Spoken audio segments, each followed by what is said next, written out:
بھائی فائز کی ماں کہتی ہے کہ جو صدمہ تم نے مجھے دیا ہے نا، اس سے تو میری جان بھی جا سکتی تھی۔ لیکن فائز کہتا ہے کہ میں نے صرف ایک عزت دار گھرانے کی اور معصوم لڑکی کی عزت بچائی ہے راکھ ہونے سے۔ فائز کی ماں نے تو اب سوچ لیا ہے کہ حریم کو یہاں سے ذلیل کر کے نکالوں گی۔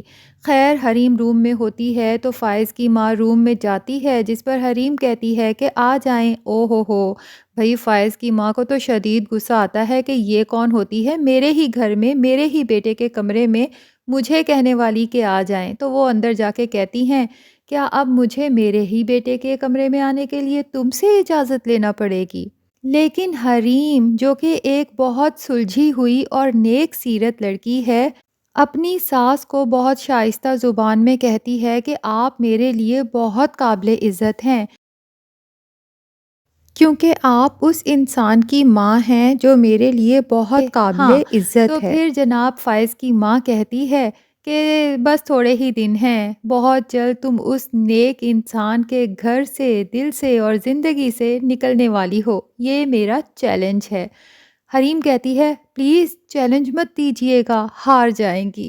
لو جی یہاں پر اس کی ساس کو تو آگ ہی لگ جاتی ہے۔ بہرحال جناب اب فائز اور حریم جاتے ہیں ملنے حریم کے گھر والوں سے، اور واپسی پر جب وہ آ رہے ہوتے ہیں تو فائز کا سارا دھیان ڈرائیونگ پہ نہیں بلکہ حریم کی خوبصورتی پہ ہوتا ہے، اور اسی دوران میں اسے بے دھیانی ہو جاتی ہے اور وہ مار دیتا ہے ٹکر ایک بائک والے کو۔ اور جب وہ لوگ نیچے اتر کر دیکھتے ہیں تو وہ کوئی اور نہیں، ارے بھائی اپنا ناصر ہے۔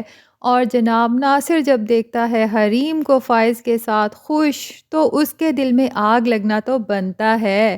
تو اس کو تو تن بدن میں آگ لگ جاتی ہے کہ جس لڑکی کو میں نے چھوڑ دیا تھا اور میرا خیال تھا کہ وہ تو اب بدنام ہو چکی ہوگی کہ اس کی بارات واپس چلی گئی، تو اس فائز کے بچے نے اس سے نکاح کر کے اس کی عزت بچا لی، اور اس کے بعد یہ دونوں آپس میں خوش بھی ہیں۔ تو اب آپ لوگوں کو تو پتہ ہے نا کہ ناصر ایک شیطانی ذہن کا لڑکا ہے۔ تو اب اس کے پاس ہے حریم کی کچھ ریکارڈنگز جب حریم اس کے گھر چھپ کے ملنے گئی تھی۔ تو جناب اب وہ ریکارڈنگز آؤٹ کرنے کا ٹائم آ چکا ہے، لیکن حریم کی کتنی بدنامی ہو جائے گی پوری دنیا میں، اور سب سے بڑھ کر اس کے اپنے سسرال میں جو کہ اسے پہلے سے ہی ڈس لائک کرتے ہیں۔ لیکن ناظرین آپ لوگوں نے بالکل بھی پریشان نہیں ہونا، چاہے ڈرامے میں ہیروئن کے اوپر کتنی بھی مشکلات آئیں، میں آپ سے وعدہ کرتی ہوں کہ ہیرو ہر مشکل میں اس کا ساتھ دے گا اور آخر میں جیت ہماری ہیروئن کی ہی ہوگی۔ تو جناب پرومو تو یہیں پہ ختم ہو چکا ہے، لیکن جانے سے پہلے ویڈیو کو لائک کرنا اور چینل کو سبسکرائب کرنا آپ نے بھولنا نہیں ہے۔